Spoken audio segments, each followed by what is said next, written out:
I do not kill with my gun. He who has killed with his gun has forgotten the face of his father. I kill with my heart. Roland Deshawn, the gunslinger from the Dark Tower. There's been a lot of things going on that I've been wanting to cover for a minute. I know lately my schedule's been kind of crazy. There's a bird in the background. I've been trying to figure out what my schedule should be, what the best time to do certain things is, so on and so forth.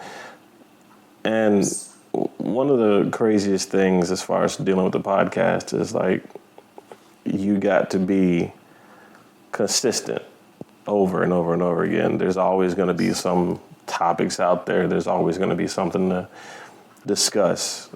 Like I want to talk about Ja Morant and what he did in the strip club, which was super ridiculous, doesn't make any sense. And yeah, it's going to be some good coverage to talk about. That's going to come up. I know it's a little late, but it's still going to come up. The school shootings that have been going on, the mother that killed her husband in front of their kids. I mean, there's a lot of craziness out there to talk about. Some of it should just be common moral sense, if you will, as to why it shouldn't have happened. But I always say common sense is expensive, but ignorance is always 2 for 1. Buy one, get one free, if you will. But right now, I just want to talk about that quote, forgetting the face of your father.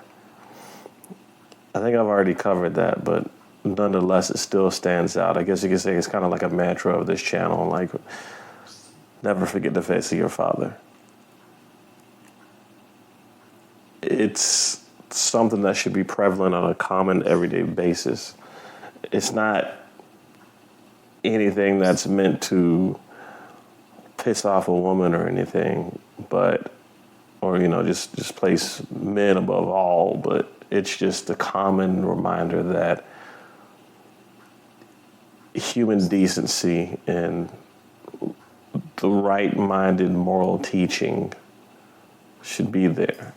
And by right-minded, no, I'm not talking about governmental stuff. I'm talking about being in the right mindset whenever you're making decisions. Because if you're sitting back real easy and you're about to do something stupid and there's nothing that pops up in your head that says, hey, stop, there's a problem. There's a lot of people out there that have mental issues to the point where they may be depressed all the time, or they may have multiple personalities, or they may have mood swings or whatever. There's nothing that's easy about that. They might not want to take medication. They may not be taking medication. Who knows? But at the end of the day, they still had to deal with the face of their father. It might not be as easy to find as somebody who's a little bit more level-headed, because the biggest problem with somebody who's level-headed, the father's face might be there, but they might be turning their back on it. And if you turn your back in your father's face, then what do you have left as a human? Who do you have to look up to as a man?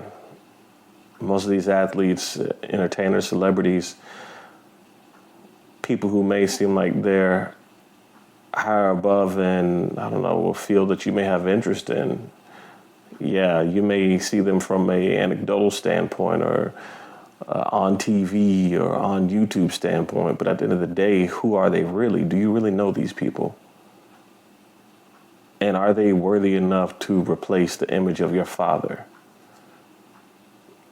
For the longest time, there's been a lot of things, especially during my earlier years, my 20s, my teens, even growing up as a kid, that's kept me level-headed and making, I would at least hope, the best decisions that I could. I could make better decisions, don't get me wrong. I mean, there's a lot of things that I've done in my past that I look back at and I'm like, yeah, you really should have thought about that or whatever. But I guess that's just part of growing up and being a human being, being a person in general, gaining your experiences. But nonetheless, there's been a lot of things where when I had to see the face of my father, I knew that I definitely should not be messing with these things. That mentality kept me from making bigger mistakes in my life. And I know some of the things the average person would say, well, you could have done that and been okay. Like, for example, smoking weed, smoking it, making a tea out of it, whatever. I mean, it's always been my personal and moral standpoint to make sure that I have as much coherence as possible whenever I go out into the everyday world. And it was always like that even before I got into firearms. But that was my personal decision. Nobody could sway me away from that, and nobody could force me to do something that I didn't want to do. Just like another example, drinking. Nobody forced me to drink. Now, I'm not sitting here saying I drink to excess, but, every now and then when I do have a drink, it's not like somebody's got me pinned down to the ground and they're forcing a drink in my mouth. No. And for the longest time, I was what was called straight edge, where it was like, it can become extreme, but for the most part, the basis of being straight edge was no drinking, no smoking, no doing drugs. Funny thing, found out a couple of weeks ago that the DARE program was actually defunct now. I got to go back and confirm that, but nonetheless, just to hear something that even says the DARE program is no longer around anymore, I really think that's kind of sad. But that also involves not forgetting the face of your father, because I've known people from my high school days, and you probably do too if you're listening, but nonetheless, these people from my high school days, they could have done better in their lives had they not get caught up in that drug trap. I know most people say marijuana's not harmful, there's nothing it can do to mess you up, so on and so forth. That's your opinion, that's your experiences. Fine, whatever. But there's other people who have had similar experiences to you that may not be on the same path as you right now. Who's to say that somebody didn't have their marijuana laced with something, or their cannabis, or whatever the hell you want to call it? Personally, I could care less about it, but that's just me. What I do care about is the one time that another person does have, let's say, curiosity come up in their life and they do that one joint, right? But it's not just weed. It's mixed with PCP or, some other type of drug that can really jack up somebody's life. Now, all of a sudden, that person's not worried about the marijuana. They're worried about trying to find some more PCP, or they're trying to find some way to come across cocaine or meth or whatever. They get caught in the trap. You might have that one person that does it once and they're like, okay, wow, never again. And there's a chance they might move on.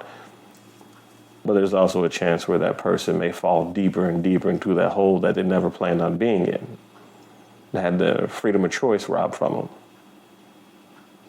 I think that's one reason why they say marijuana is a gateway drug, and it's not because of the marijuana itself, it's because of what could have been done to it. It's still taking a chance, especially if you don't know where it came from, what's going on, who's done what to it. I mean, it's a chance that I never wanted to take a risk on. Whether it's harmless or not, or whatever, it's a chance that I never wanted to take a risk on. And plus, I don't like not having functionality of my motor skills and, controlling my body. I don't like that. I need to be alert at all times, especially being a father now. When I take my daughter out, you see so much crazy stuff on the internet about things happening to kids and, what turn your gaze 1 minute and then you look up and something crazy is going on. I don't want to be on that. I don't want to be on the receiving end of that. And if I can avoid it, I'll do whatever I can to make that possible. That's just how I was raised. That's just the morals that was ingrained in my mentality. Every time I see the face of my father, that's what comes to mind, is responsibility and being able to stand up and take accountability for the things that you've done in your life and learn from it, gain the experience, and try and do better. Granted, at the age of 38, yeah, there's a lot that I've done wrong, and there's a lot that I'm trying to fix right now. And ultimately, the reminder of my father and not forgetting the face isn't anything about like them being gone. My father's still here, you know. God forbid anything happens to him, God grace him with more life and more years on this earth. But ultimately, it comes down to a matter of shame. We have forgotten what shame feels like. And the lack of shame in our society today is leading us to a lack of accountability. I know I was going to cover the John Morant story later on, but I can give you an example of shamelessness. So supposedly he got a week to, quote unquote, deal with his mental health issues, and ultimately it was found, as he said, that the firearm wasn't his own. It wasn't his gun.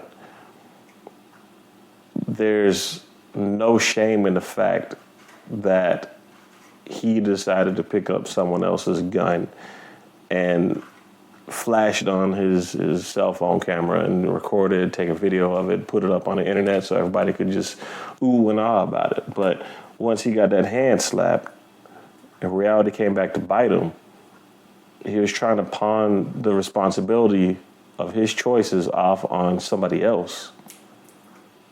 If a man remembers the face of his father, there is no other place for the accountability to leave, or the accountability to go to. It's there. It's 100%. You got to claim it. You got to deal with it. Not everybody has a lot of media or rich, powerful owners, if you will, figureheads, whatever you want to call them, to hide behind, or quote unquote try and guide them back to where they need to be at, as a lot of his fellow basketball players wanted for him. They said somebody place hands upon him. I can't remember who tweeted that, but it's Twitter. So, you know, take it for what it's worth. Why do you have to tweet about helping somebody whenever you could just pull that person aside, have a one-on-one talk with them and say, look, you're fucking up right now. You need to do better. Sometimes it just takes another individual who remembers the face of their father to see the face of their own father and put that gaze upon somebody else's situation, especially if it's somebody that they love, and tell them, hey, look, you need to do better. There's people out there that don't have fathers or don't remember the face of their father because of the fact that they never had a father at all. And maybe they never had the experience of having someone who was somewhat close to a father figure to fill that void that was never given to them. But nonetheless, people need guidance. Sometimes they don't know where to get it from. And at the end of the day, I think a lot of people are running from things that are going on in their life.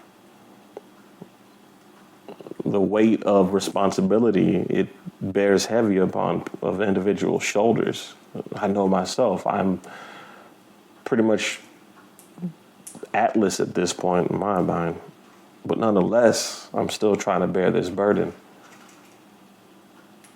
There's a lot of people out there that need to do the same thing, or need to realize they need to do the same thing, instead of just trying to run away or find an easy way out. You know, problems didn't occur overnight.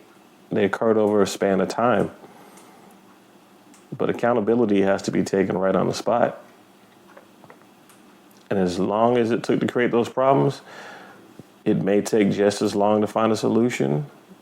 Or if you focus on them and take that accountability and respect the situation that you put yourself in, it may take less time. But you'll never know until you deal with the shame of creating that situation and start trying to find a solution.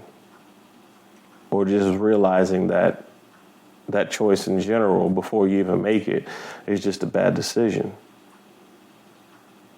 Because making bad decisions is done by somebody who has forgotten the face of their father. If you like what you heard, as always, feel free to like, share, and subscribe. The only way to do a successful mag dump is to make sure that you have ammunition. And the only way we can combat the image that is portrayed of black people in media versus the actual image of black people is to let other black people know. In order to do that, please like, share, subscribe, tell a friend, tell a family member. Look us up on Apple iTunes, Google Podcast, Amazon Music, Spotify, and many more platforms.